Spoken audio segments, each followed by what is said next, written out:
Hello, friends. It's Chapo. This comes courtesy of a blog from Sam Bankman-Fried's blog from back in the day that reveals some of his thoughts on Shakespeare. So I'm just going to read this here just to close out today's episode. This is Sam Bankman-Fried's thoughts on, this is his review of William Shakespeare. So he writes, similarly, Shakespeare's non-comedies fix few of the flaws found in Much Ado About Nothing. Romeo and Juliet are incredibly flimsy characters, and the plot is absurd. For those interested, the number of lines between when Romeo is first made aware of Juliet's existence and when he recites the first love sonnet about her is 32, and none of those involve any action on Juliet's part, let alone interaction between them. Sure, you could say that the play is attempting to highlight the immaturity of youth, but at that point, you're attempting to cite the one-dimensionalness of the main characters of a work as a strength. And Shakespeare isn't alone in being a shitty writer from hundreds of years ago. The most ambitious woman in Pride and Prejudice has a life goal of marrying a rich, handsome man who is also intelligent. The thought that a woman could have a career or even a hobby independent from her husband is outside the scope of the book. And don't get me started on the Canterbury Tales. So this is Sam Bankman-Fried. Incredible. The last line is fucking awesome. Incredible. Well, you know, I would love to read Revolutionary Road, but their marriage is so bad. Well, I mean, yeah, like Pride and Prejudice written in an era where, women did not consider careers outside. Yeah, of why didn't she go to a guy. Java boot camp? I also really like that he finds Romeo and Juliet unrealistic because they fall in love too quickly, and he's actually tallied the number of lines. That there's only 32 lines before Leonardo DiCaprio is spitting a sonnet to Kate Claire Danes. Yeah, no, they didn't even fuck any of each other's friends in a disgusting penthouse orgy. I mean, this seems to be like that he is that they have sort of evolved past the need for a literature class or the humanities or humanity just period. Yeah, concept. humanity period. They've already got little need for it. Yeah, They've got it figured out. that and was we just have to let them have all the money so that they can set it up for us, and it'll all be cool. We'll have the Dyson Spear, we'll have the Elysium ring that some of us get to live in.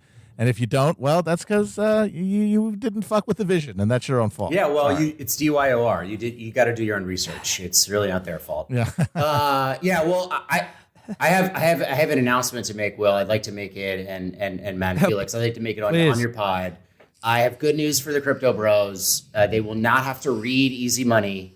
There is an audio book. I'm reading my own book. I will be reading about my interview with Sam, and Sam can listen to it. So while he's playing League of Legends and Sudoku at the same time, and listening to what was the rock that he was going to listen to? He was going to listen to Clowncore, Electro swing, clown Electro step. swing clowns. So I have good news for him, and it only takes one Audible credit. I think it's going to be inexpensive for him. So I mean, I think in another interview, Sam Bankman-Fried said, like, why would I read a book when I could just listen to a long-form podcast? And, you know, I got to say, I have to agree with him. Yes. You shouldn't read books. You should only listen to podcasts.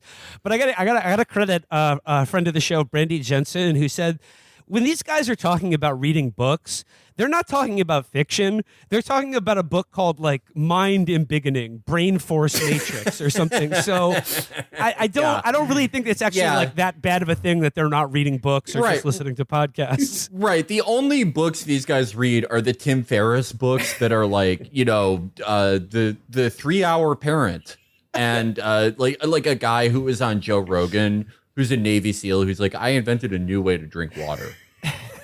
I've invented a new way to hold my breath. I can hold my breath for 3 hours.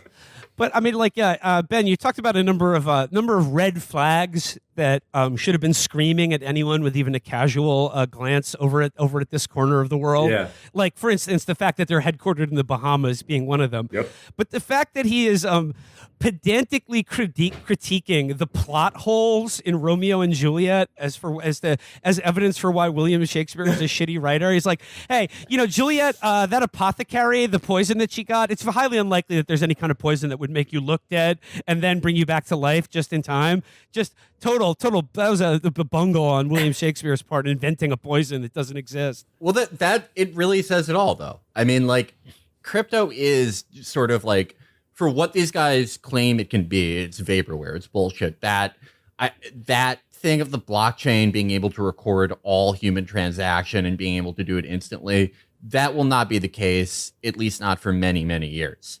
But given the broad charter of something like an FTX or a Coinbase, someone like Bill Gross, someone from like the real finance industry, if they were given such a broad charter as any of these guys, we've said it a million times, they would have quietly made $5 billion.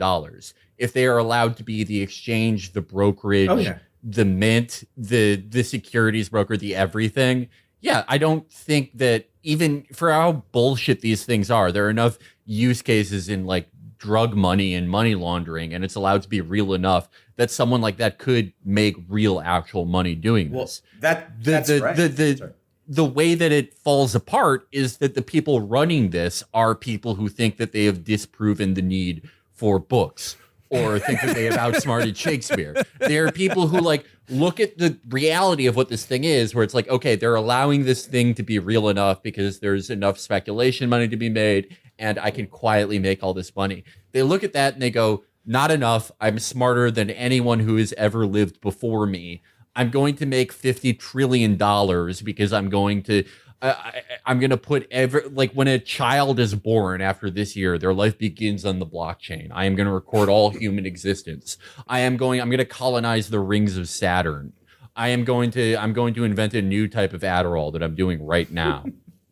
Yep.